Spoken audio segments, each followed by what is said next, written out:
Bonjour à tous, je vous salue au nom du Seigneur Jésus-Christ. Aujourd'hui, je viens encore près de vous dans notre mission Le temps du renouvellement, où nous voulons parler encore de quelque chose qui est très important et très capital dans la vie des enfants de Dieu. Mais avant de commencer, prie ensemble avec moi. Père, nous te recommandons ces moments entre tes saintes mains. Viens nous parler et enseigne-nous afin que nous puissions comprendre l'ainsi dit qui vient de toi. Au nom puissant de Jésus, j'ai ainsi prié. Amen. Bien-aimés, mon petit thème que j'aimerais évoluer avec vous en ce jour, c'est sur la notion du temps. Pourquoi j'aimerais parler du temps? Parce que c'est quelque chose où nous négligeons souvent dans la vie. C'est quelque chose où nous ne tenons peut-être pas compte de cela. Mais nous oublions que le temps, c'est quelque chose de très capital et le temps est un facteur très important dans la vie d'un enfant de Dieu. Mais avant que nous puissions démarrer cet enseignement, j'ai un passage que j'aimerais que nous puissions lire. Notre enseignement d'aujourd'hui sera basé sur Juges chapitre 4, le verset 8. La Bible nous dit quoi? La Bible nous dit ceci. Gédéon arriva au Jourdain et il le passa. Lui et les 300 hommes qui étaient avec lui, fatigués, mais poursuivant toujours. Ici, on nous parle de l'histoire de Gédéon. Quand Gédéon devait rassembler toute une armée pour aller combattre les Amalécites. Mais ici, que la Bible est en train de nous expliquer que Gédéon devait faire le tri de personnes avec qui il devait aller combattre, parce qu'il ne pouvait pas ramener tout le monde. Sur ce, j'aimerais épingler une chose. Bien-aimé, dans le combat de ta vie, il y a un temps où tu ne peux pas prendre tout le monde afin d'aller combattre dans ta vie. Le temps te permet à trier, le temps te permet à sélectionner, le temps te permet à prendre les personnes qui sont dignes d'aller avec toi pour combattre et les personnes qui ne sont pas dignes d'être avec toi. La Bible nous dit ceci, que Gédéon avait pris plusieurs personnes. Mais Dieu a dit à Gédéon, marche avec eux dans le désert, fais-le marcher pendant un long moment et après, ramène-le dans l'eau. C'est lui qui va boire, qui va se jeter dans l'eau, tu l'enlèveras. Mais c'est lui qui va laper comme un chien, ce sont ces personnes-là que tu vas sélectionner. Et pendant ce temps, il n'y avait que 300 hommes qui ont lapé comme des chiens. Et ces gens-là étaient capables d'accompagner Gédéon là où il devait aller pour aller faire son travail, disons pour aller combattre. Bien-aimé, ce que j'aimerais que tu saches, c'est quoi? Que le temps est un facteur très important pour déterminer plusieurs éléments d'avancement et de régression de ta vie. Si tu veux avancer, il faut que tu tiennes compte du temps. Si tu veux régresser aussi, il faut que tu tiennes compte du temps. Ce n'est pas pour rien quelque part. Le monde nous dit « the time is the money ». C'est-à-dire que les personnes, ils ont compris, plus ils laissent passer du temps, plus ils perdent de l'argent. Plus ils gagnent du temps, plus ils gagnent de l'argent. Et ce qu'il faudrait comprendre, c'est quoi, bien-aimé? Gédéon, à l'aide de Dieu, il a vite compris que le temps du bataille que je devais livrer, je ne pouvais pas me lancer avec n'importe qui. Je ne pouvais pas prendre n'importe qui. Parce qu'ici, le verset que nous avons lu, la Bible nous dit, ils étaient fatigués. Après un long moment de bataille, après un long moment de combat, après un long moment, la Bible nous dit que l'adversaire s'est mis en fuite. L'adversaire s'est retiré pour fuir. Mais qu'est-ce qui s'est passé? Il fallait combattre pour tuer jusqu'au dernier. Mais quoi qu'ils étaient fatigués, le temps avait permis à Gédéon de choisir des bonnes personnes. Des personnes avec qui il devait tirer cette gloire.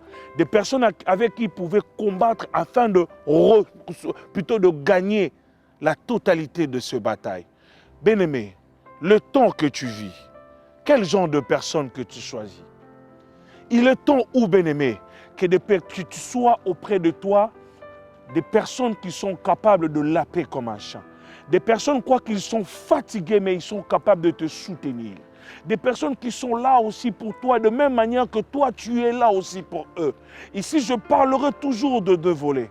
Il faut que tu sois aussi quelqu'un dans un temps où tu sois capable de soutenir l'autre. Il faudra que toi aussi, de bien-aimé, que ça soit pareil. Ne prends pas deux amis parce que tu en manques. N'emballe pas tout le monde auprès de toi parce qu'il n'y a personne qui te dit qu'il t'aime. N'emballe pas tout le monde à côté de toi afin de relever les défis de la vie. Écoute, il faudrait choisir.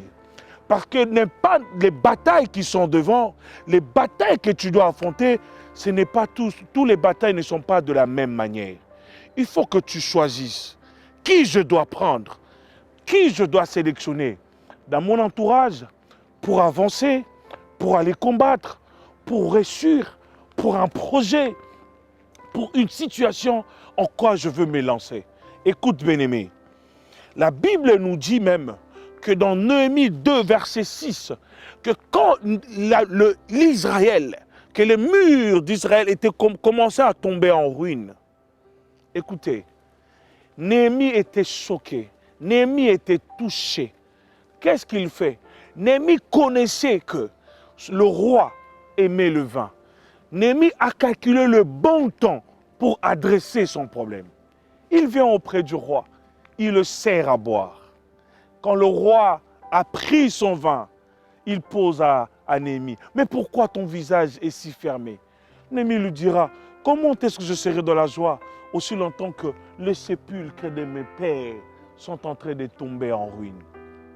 Et le roi dira à Néhémie, « Qu'est-ce que tu veux que je fasse ?» Quand Néhémie a donné la réponse, il a dit, « Tu feras combien du temps ?» Et Néhémie a fixé le temps sur lequel il devait aller reconstruire le mur. Écoutez, bien-aimé, ne te lance pas dans un projet parce que tout est établi.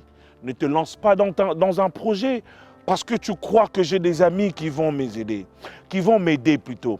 Ne te lance pas dans un projet parce que tu penses que tout autour de toi, tu as beaucoup du monde qui peuvent le supporter. Mais écoute, mais lance-toi dans un projet parce que c'est le temps. Néhémie avait compris que c'était le temps de demander au roi qui devait boire le vin. Il avait compris que c'était le temps de faire ce visage afin que le roi lui pose la question. Pourquoi?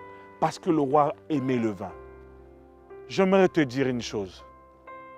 Le temps, c'est quelque chose de très important. Même sur ta marche ici sur terre, même dans tes entreprises, même dans ce que tu comptes faire, même dans ta relation, même dans l'église, même auprès de Dieu, tu pries, tu demandes à Dieu, attends que le temps puisse s'accomplir. Ne te lance pas parce que tu as envie de te lancer. Ne fais pas parce que tu veux le faire. Mais il faudrait que tu fasses chaque chose selon le temps qu'il le faut. Parce que le temps, elle est très importante. Il y en a plusieurs qui se sont lancés dans des choses avant les temps. Et il y en a d'autres aussi qui se sont lancés après les temps. Mais j'aimerais te éclaircir à travers ce message que toute chose que tu pourrais faire, il faudrait que tu calcules le temps. Même il y a certaines personnes qui peuvent te quitter, d'autres personnes peuvent partir. Il faut que tu comprennes le temps.